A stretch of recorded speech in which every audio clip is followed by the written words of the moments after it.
Individual battles ನಾನು ನೋಡಿದ್ರೆ ನಾವು ಓಪನಿಂಗ್ ಮಾಡುವಾಗ Virat Kohli and Phil Salt open ಮಾಡಿದರೆ ಓಪನಿಂಗ್ ಬೌಲಿಂಗ್ ಪಂಜಾಬ್ ಯಾರು ಮಾಡ್ತಾರೆ ಅಂದರೆ ಹರ್ಷದೀಪ್ ಸಿಂಗ್ ಮಾಡ್ತಾರೆ. ಆ್ಯಂಡ್ ಪ್ರಭ್ಸಿಮ್ರನ್ ಸಿಂಗ್ ಆ್ಯಂಡ್ ಪ್ರಿಯಾಂಶ್ ಆರ್ಯ ಪಂಜಾಬ್ಗೆಲ್ಲ ಓಪನ್ ಮಾಡ್ತಾರೆ. Hazlewood and Bhuvneshwar Kumar open ಮಾಡ್ತಾರೆ. In fact Yash Dayal and Bhuvneshwar Kumar open ಮಾಡ್ತಾರೆ. ಸೊ ಪವರ್ ಪ್ಲೇಯಲ್ಲಿ ಯಾರು ಡಾಮಿನೇಟ್ ಮಾಡ್ತಾರೋ ಓಪನಿಂಗ್ ಬ್ಯಾಟಿಂಗ್ ಮಾಡಿದವರು 2 ಇನ್ನಿಂಗ್ಸಲ್ಲಿ ಪವರ್ ಪ್ಲೇಯಲ್ಲಿ ಡಾಮಿನೇಟ್ ಮಾಡಿದವರು ಮ್ಯಾಚ್ನ ಡಾಮಿನೇಟ್ ಮಾಡ್ತಾರೆ.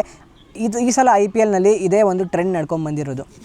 ಆ್ಯಂಡ್ ನಮಗೆ ಬೇಕಾಗಿರುವಂಥದ್ದು ಏನು ಅಂತಂದರೆ ಇಲ್ಲಿ ನೋಡ್ತಾ ಇದ್ದೀರಾ ಬ್ಯಾಟ್ ಯಾವುದು ಅಂತಂದರೆ MRF ಜೀನಿಯಸ್ ಯಾರು ಯೂಸ್ ಮಾಡ್ತಾರೆ. ಇಲ್ಲಿ MRF ಸ್ಕಿಪ್ಪರ್ ಅಂತ ಇದೆ, ಬಟ್ MRF ಜೀನಿಯಸ್ ನಮ್ಮ ಸ್ಕಿಪ್ಪರ್ ಯೂಸ್ ಮಾಡ್ತಾರೆ. ಇವಾಗ ಸ್ಕಿಪ್ಪರ್ ಆಗಿಲ್ದಿರ್ಬೋದು, but forever leader and legend Virat Kohli ಅವ್ರ ಬ್ಯಾಟಿಂದ ರನ್ಸ್ ಬರಬೇಕಾಗುತ್ತೆ. ಚಿನ್ನಸ್ವಾಮಿ ಸ್ಟೇಡಿಯಂ ಎಕ್ಸ್ಪೆಕ್ಟ್ ಮಾಡ್ತಾರೆ.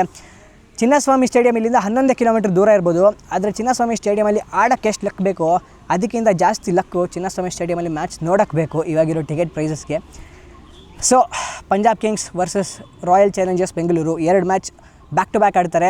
2 ಮ್ಯಾಚ್ನಲ್ಲೂ ಅಕಸ್ಮಾತ್ ಪರ್ಫೆಕ್ಟ್ ಪ್ಲ್ಯಾನ್ ಆ್ಯಂಡ್ ಎಕ್ಸಿಕ್ಯೂಷನ್ ಇತ್ತು ಅಂತ ಅಂದರೆ ಈ 2 ಮ್ಯಾಚ್ನಲ್ಲೇ RCB ಫ್ಯೂಚರ್ ಡಿಸೈಡ್ ಮಾಡುತ್ತೆ.